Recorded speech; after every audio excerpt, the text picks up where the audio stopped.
Halo Sobat pencinta Donghua, kali ini kita akan melanjutkan cerita Battle Through the Heavens Benua Kaisar. Cerita dan video ini diambil dari channel Nobarta. Tanpa banyak basa-basi, mari kita simak alur ceritanya. Melanjutkan dari cerita sebelumnya. Senior, mungkin Anda juga tahu bahwa saya telah menembus tingkat menengah Kaisar bintang 1. Bisakah Anda membantuku menyembunyikan auraku? Ucap Xiaoyan kepada Zanlao. Aku benar-benar tidak mengerti mengapa kamu ingin menyembunyikan kekuatanmu. Namun karena kamu menginginkannya, yakinlah, setelah kamu keluar, tidak ada yang tahu bahwa kamu menembus tingkat menengah Kaisar bintang 1 kecuali orang yang jauh melampauimu. Ucap Zanlao. Mendengar ini Xiaoyan juga terpana. Dia tidak menyangka bahwa Zanlao benar-benar memiliki cara menyembunyikan kekuatannya. Xiaoyan segera mengucapkan terima kasih dan segera keluar dari dimensi pagoda emas. Zanlao tersenyum saat melihat sosok Xiaoyan yang telah pergi. Dia juga memiliki kesan yang baik pada Xiaoyan. Pada saat ini Xiaoyan yang sudah berada di kamarnya, dia segera menyimpan pagoda ke dalam cincin penyimpanannya. Saat Xiaoyan membuka pintu kamarnya, tiba-tiba suara teriakan yang luar biasa terdengar. Dia melihat kerumunan di depannya yang berdiri di depan pintu. Sontak adegan ini membuat Xiaoyan tercengang karena sedikit bingung. Apa yang terjadi? Tanya Xiaoyan. Xiaoyan, kamu sudah memecahkan rekor yang tidak dapat dipecahkan oleh keluarga Xiao selama ribuan tahun. Ucap suara-suara itu. Mendengar ini Xiaoyan tidak bisa menangis atau tertawa. Dia tidak menduga bahwa retretnya ini akan menimbulkan kegemparan yang luar biasa. Di seluruh daratan Dizhou, semua praktik pertama yaitu Kaisar pertempuran hanya mencapai 1,5 bulan. Namun hari ini Xiaoyan yang telah menciptakan catatan ini tidak hanya membuat orang-orang dari keluarga Xiao gila, tetapi bahkan seluruh daratan Dizhou akan tergila-gila dengan itu. Pada saat ini semua orang dari keluarga Xiao menatap Xiaoyan di luar pintu. Para tetua dari keluarga Xiao juga menatap sosok itu dalam keadaan tertegun untuk waktu yang lama. Ada ekspresi kagum di mata mereka. Hahaha, aku tidak menduga bahwa anak ini sebenarnya mencapai Kaisar bintang 1 menengah setelah menghabiskan waktu 45 hari. Betapa hebatnya, ucap penatua Xiaoli. Jika Xiaoyan diberi pelatihan khusus ditambah dengan bakat luar biasanya, mungkin 100 tahun kemudian dia dapat dipromosikan menjadi Kaisar bintang 2. Jawab dari penatua lainnya. Ketika Xiaoyan pertama kali tiba, tidak ada yang berpikir bahwa anak yang rendah hati ini akan memecahkan rekor yang telah dipertahankan selama puluhan ribu tahun. Tetapi saat ini sebuah fakta ada di depan mata mereka dan Xiaoyan melakukannya. Menghancurkan rekor keluarga Xiao sejak puluhan ribu tahun. Pada saat ini tidak ada yang berani meremehkan Xiaoyan. Mungkin ribuan tahun kemudian tidak ada yang bisa dibandingkan dengan pemuda ini. Mulai sekarang tidak ada yang berani memprovokasi seorang pria dengan bakat seperti itu. Mungkin tidak lama lagi Xiaoyan pasti menerobos Kaisar bintang 2. Jika Xiaoyan berhasil menerobos Kaisar bintang 2, itu akan menjadi satu-satunya yang tercepat dalam sejarah keluarga Xiao sejak menginjak benua Kaisar. Ucap Xiaoli. Banyak orang memandang Xiaoyan dengan kekaguman dan sedikit kecemburuan. Latihan Xiaoyan ini memberi kesan yang sangat tidak normal kepada semua anggota keluarga Xiao. Tidak hanya mampu memecahkan rekor dan bahkan membuat rekor baru. Semua orang tahu bahwa Xiaoyan tidak diragukan lagi akan mendapatkan pelatihan utama di keluarga Xiao. Xiaoli dan beberapa tetua melihat ke arah Xiaoyan yang bergegas keluar. Xiaoli memandang Xiaoyan dengan penuh harapan, yang secara langsung akan mempengaruhi perkembangan masa depannya dan bahkan seluruh keluarga Xiao. Xiaoli menepuk bahu Xiaoyan dan dengan lembut dia berkata, "Ikuti aku. Ada sesuatu yang harus kamu ketahui," ucap Xiaoli. Mendengar ini Xiaoyan segera mengangguk. "Semua orang bisa pergi. Kalian kembali berlatih masing-masing," ucap Xiaoli kepada kerumunan. Setelah mengatakan itu, Xiaoli terbang menuju suatu tempat bersama Xiaoyan. Pada akhir latihan ini, Xiaoyan jelas merasakan sikap para tetua di klan yang tampaknya tidak banyak berubah. Ini dapat dirasakan dari kerumunan dan suasana hangat di sebelumnya. Tetapi justru inilah yang membuat Xiaoyan bingung. Xiaoli memandang Xiaoyan dan sepertinya mengerti apa yang sedang difikirkannya. Segera dia berkata, "Apakah kamu bertanya-tanya mengapa ada begitu banyak orang di sekitar pintumu dan mereka semua sangat bersemangat?" ucap Xiaoli. "Bisakah leluhur menjelaskannya?" ucap Xiaoyan. "Tahukah kamu hal-hal seperti apa yang telah kamu lakukan dalam 45 hari terakhir? Dan keajaiban macam apa yang telah kamu ciptakan? Ini mungkin hal biasa bagimu. Tetapi untuk orang-orang keluarga Xiao, kamu adalah hal yang mengejutkan. Kamu telah mematahkan rekor yang belum pernah rusak selama puluhan ribu tahun," ucap Xiaoli. "Rekor yang belum rusak selama puluhan ribu tahun?" ucap terkejut Xiaoyan. Setelah mendengar kalimat ini, Xiaoyan teringat apa yang dikatakan Zanlao kepadanya. Setiap kaisar akan memiliki kultivasi pertamanya setelah ia datang ke benua ini.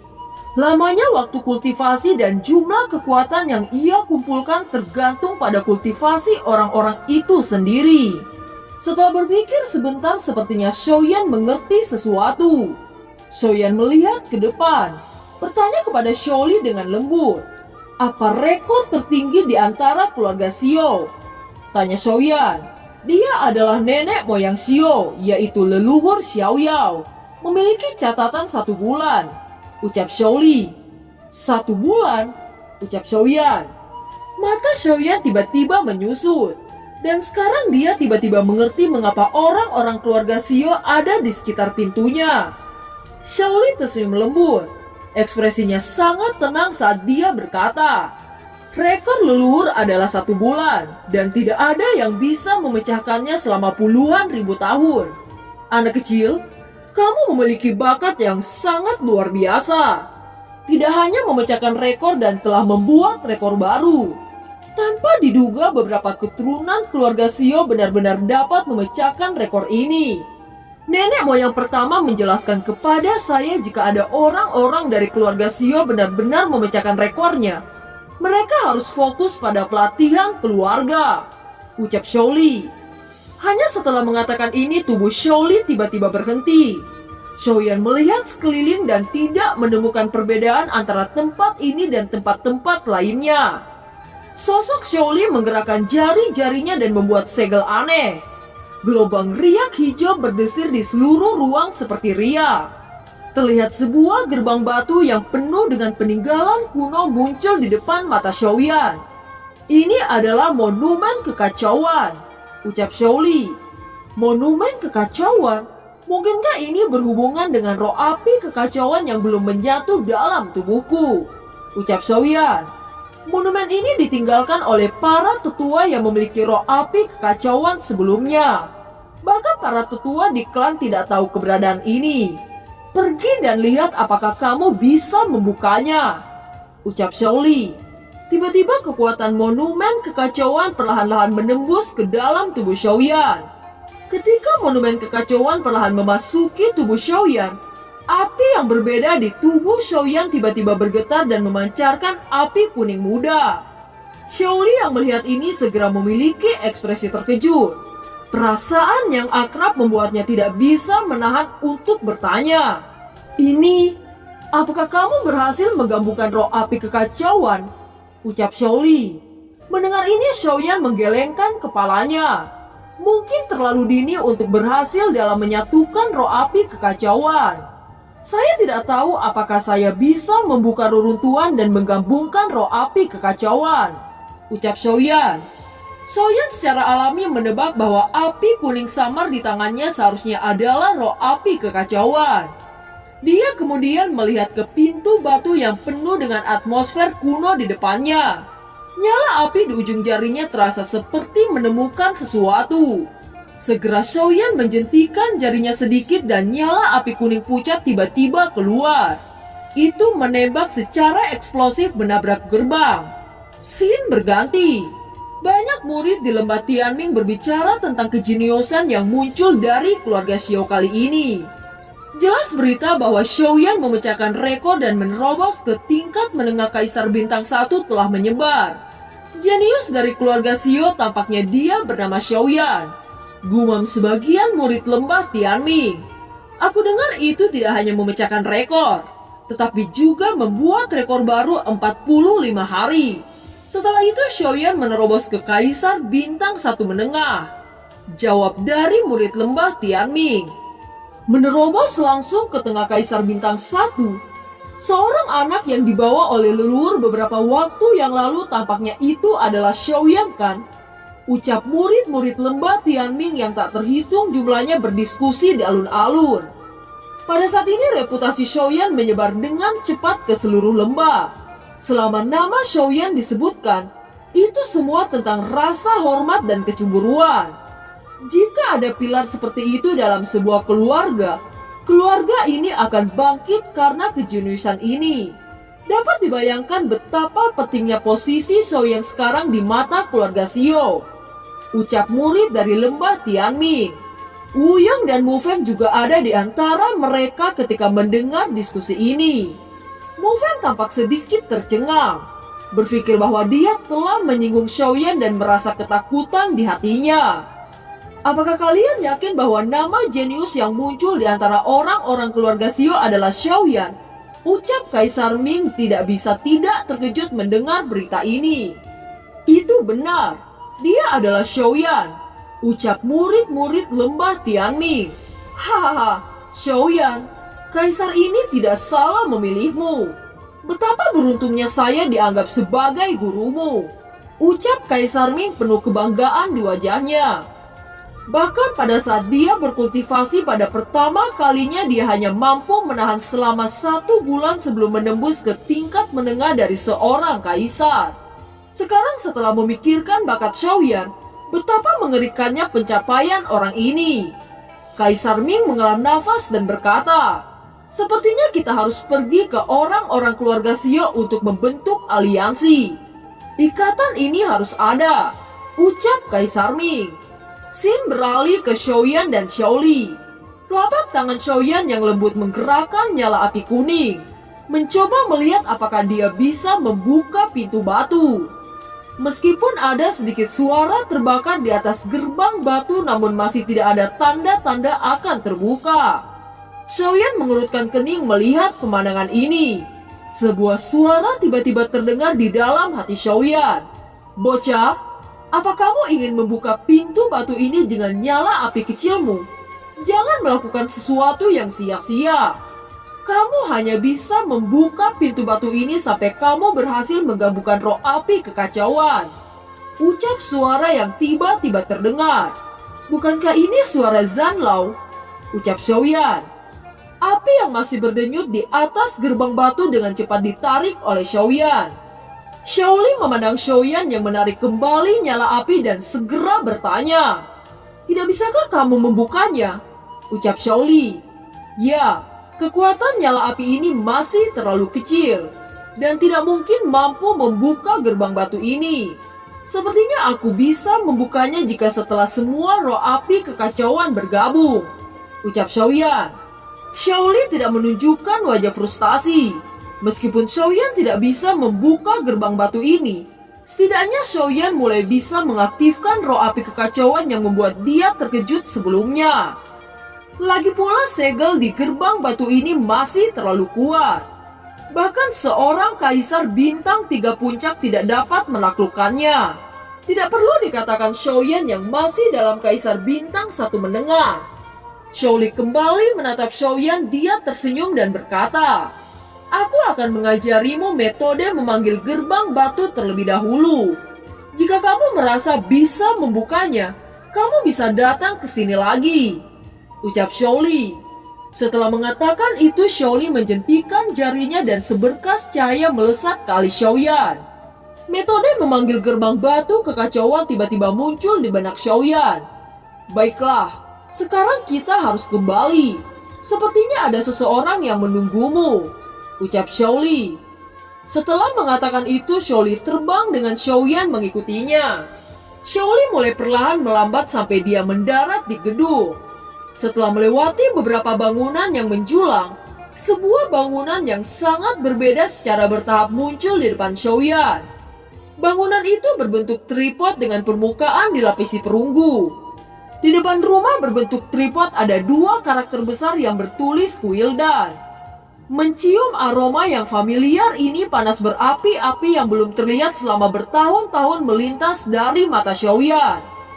Jika itu adalah di benua Doki, mereka akan menyebutkan sebagai tempat alkemis. Mengapa leluhur Shaoli membawaku ke sini? Apakah dia juga tahu bahwa aku adalah seorang alkemis? Ucap dalam hati Xiaoyan. Saat ini Xiaoyan merasakan bahwa di dalam Quildan ada yang memiliki kekuatan jiwa yang lebih kuat daripada dirinya. Shaoli segera mendorong ke depan untuk membuka pintu Quildan. Xiaoyan tanpa daya hanya bisa mengikuti dengan rasa ingin tahu. Setelah memasuki ruang Quildan, Xiaoyan bisa merasakan fluktuasi energi yang kuat yang memenuhi seluruh ruangan. Xiaoyan melihat sekeliling. Ada beberapa gerbang batu di sekitarnya. Setiap gerbang batu dicetak dengan pola yang aneh. Di dalam gerbang batu di sekitarnya ada fluktuasi energi 2 kali lebih besar dari yang dia rasakan sebelumnya. Pada saat ini Shaoli berhenti di gerbang batu di tengah. Menyaksikan nafas yang keluar dari gerbang batu itu, dia segera berkata sambil tersenyum.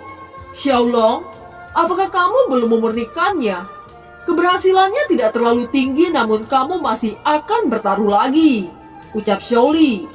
Mendengar kata-kata Shaoli, Xiaoyan segera terkejut. Bukankah Xiaolong yang datang menjemputnya di lembah Tianming? Tanpa diduga dia merupakan seorang alkemis. Leluhur Shaoli, apakah leluhur Xiaolong seorang alkemis? Tanya Xiaoyan.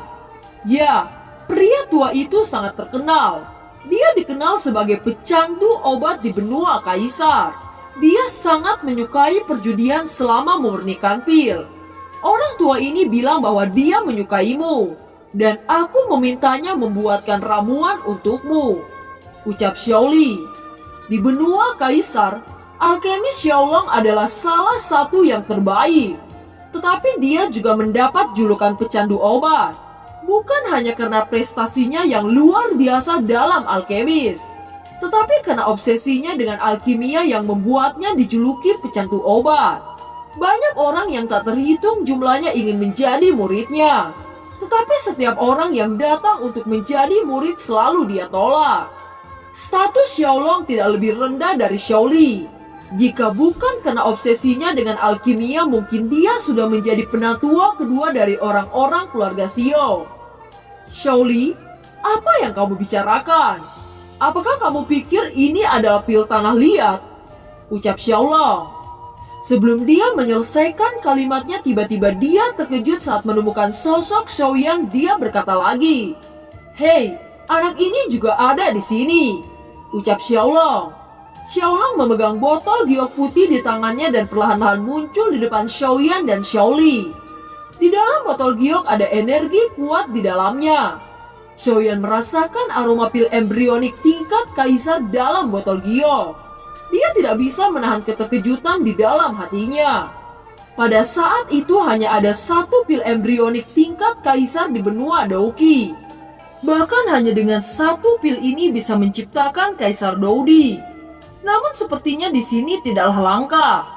Xiaolong melambaikan tangannya, segera botol giok di tangannya langsung dilemparkan ke Xiaoyan. Merasakan aura Xiaoyan, mata Xiaolong memancarkan cahaya keemasan. Dia berkata, "Anak yang baik, sebenarnya kamu telah dipromosikan ke Kaisar bintang 1 tingkat menengah. Ini sungguh sesuatu yang tak terduga. Tampaknya kamu datang di saat yang tepat saat aku membuat ramuan ini untukmu," ucap Xiaolong. Mendengar kata-kata Xiaolong, Xiaoyan sedikit terkejut. Apakah ramuan ini dibuat untuk dirinya? Xiaoyan meraih dengan cepat dan merasakan energi yang kuat melalui botol giok. Pil yang mengandung energi kuat itu berdetak kencang di tangan Xiaoyan. Apakah ini pil kaisar? Gumam Xiaoyan. Setelah Xiaoyan dipromosikan menjadi Kaisar Dou, ia juga sangat ingin memperbaiki pil kaisar legendaris. Itu karena selama dia berada di benua Doki, itu sudah tidak ada lagi sumber energi kaisar atau yang disebut origin ki yang tersisa. Sekarang karena dia sudah berada di benua kaisar, tentu keinginan untuk membuat pil kaisar melonjak di matanya. Bocah, bukankah kamu juga seorang alkemis? Mengapa kamu tidak membuat ramuan kaisar? Tanya Xiaolong. Aku tidak memiliki sumber kaisar di benua Doki atau formula kaisar pil. Jadi aku tidak bisa membuat pil kaisar. Ucap Xiaoyan berkata tanpa daya. Saya masih punya beberapa ramuan dan resep di sini. Apakah kamu ingin mencobanya? Ucap Xiaolong memandang Xiaoyan dengan sangat bersemangat. Mendengar kata-kata Xiaolong, mata Xiaoyan juga menjadi berapi-api. Dia mengangguk. Bagaimana mungkin Xiaoyan melewatkan kesempatan ini? Melihat tatapan tegas Xiaoyan, Xiaolong tertawa dan menembakkan formula ke arah Xiaoyan. Anak kecil, keberanianmu patut dipuji. Tetapi memperbaiki pil kaisar tidak sesederhana yang kau pikirkan. Ucap Xiaolong. Xiaoyan mengambil formula itu dan segera mempelajarinya. Selanjutnya Xiaolong mendongkak dan berkata kembali pada Xiaoyan. Semua bahan obat ada di sini. Gunakanlah sesukamu. Ucap Xiaolong sangat ingin tahu tentang teknik penyulingan Xiaoyan. Dia tahu bahwa Xiaoyan memiliki roh api kekacauan. Dan juga menemukan bahwa kekuatan jiwa Xiaoyan lebih kuat dari kekuatan roh alkemis pemurnian jiwa kaisar biasa. Selain itu, prestasi Xiaoyan sangat luar biasa. Dia dapat memecahkan rekor keluarga Xiao selama puluhan ribu tahun. Jenius seperti itu masih benar-benar langka bahkan di benua kaisar. Xiaolong tentu saja ingin tahu prestasi seperti apa yang diperoleh Xiaoyan dalam alkemis. Terima kasih atas kebaikan leluhur. Ucap Xiaoyan mengambil resep dan tidak sabar untuk memasuki plafon batu yang ditutup perlahan. Xiaoli menoleh untuk melihat Xiaolong dan berkata, Xiaolong, apakah menurutmu bocah ini dapat memurnikan pil kaisar? Tanya Xiaoli. Xiaolong tersenyum dan memperhatikan Xiaoyan. Dari kelihatannya Xiaoyan sangat tenang. Walau kekuatannya masih kaisar bintang 1 menengah, Xiaoyan memiliki kekuatan jiwa yang kuat ditambah ada roh api kekacauan di tubuhnya. Untuk memurnikan pil kaisar tidak sepenuhnya mustahil. Kuharap anak ini tidak akan mengecewakan kita. Ucap Xiaolong. Dan film pun berakhir. Terima kasih telah menyimak dari awal sampai akhir ya. Sampai jumpa.